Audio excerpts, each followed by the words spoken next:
Hi. I have a terrible cold.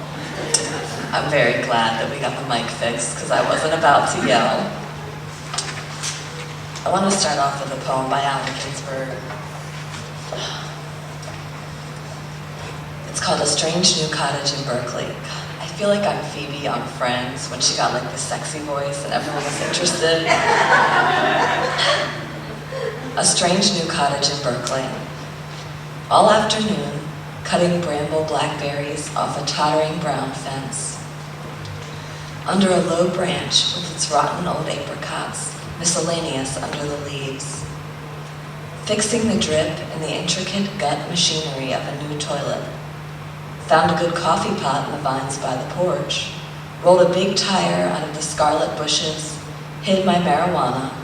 Wet the flowers, playing the sunlit water each to each. Returning for godly extra drops for the string beans and daisies. 3 times walked round the grass and sighed absently. My reward, when the garden fed me its plums from the form of a small tree in the corner, an angel thoughtful of my stomach and my dry and lovelorn tongue. I'm going to try to read all 3 of mine, but I might not make it. Under and over. Earthworms trail a legible, zigzagged script across a wash of sand that's overflowed the corner of a sidewalk square. Their last living mark before they bake above ground. Their final message is left in death itself. A solitary character on concrete, an S, a P, a J, or a letter coined in alphabets that I was never taught. The corpses harden and decay, or when still wet, are lifted up by soles of shoes or stuck to tire treads, leaving behind an untranslatable stain of skin and guts. Body bags undertake the opposite route, straightened from their fallen, crumpled shapes, dragged across the sand. Their final mark is hidden once they're settled underground. All right, this is a long one. House sitter. Most of her life was codified, and she'd think it more than odd if I'd blasphemed her cleaning god, defied the laws of her home, and modified the things she kept so neat. I thought her package style too boring. The stairway rooms and halls were roaring for some plaid or paisley flooring. It takes some serious restoring, but not by changing rooms. So I rearranged her clogs, fed gourmet cat food to the dogs, drew mustaches on her frogs, and for the plants, I played the Trog's Wild Thing on repeat. I grabbed her yellow cross-stitched hippo from Signora San Filippo, ignited it with my vintage Zippo, swapped it with Browning's famed Fra Lippo Lippi inscribed in pink. Left a note that read, "Dear Mama, I thought your house could use some drama."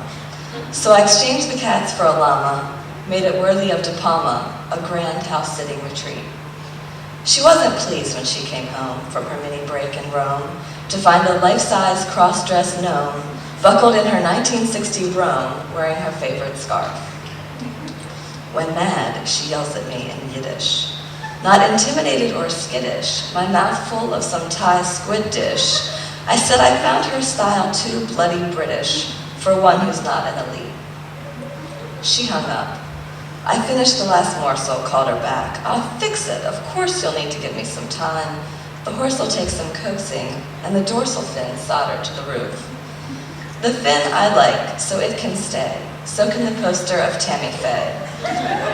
I know now next time I go away that I should go ahead and pay for a sitter that's more discreet."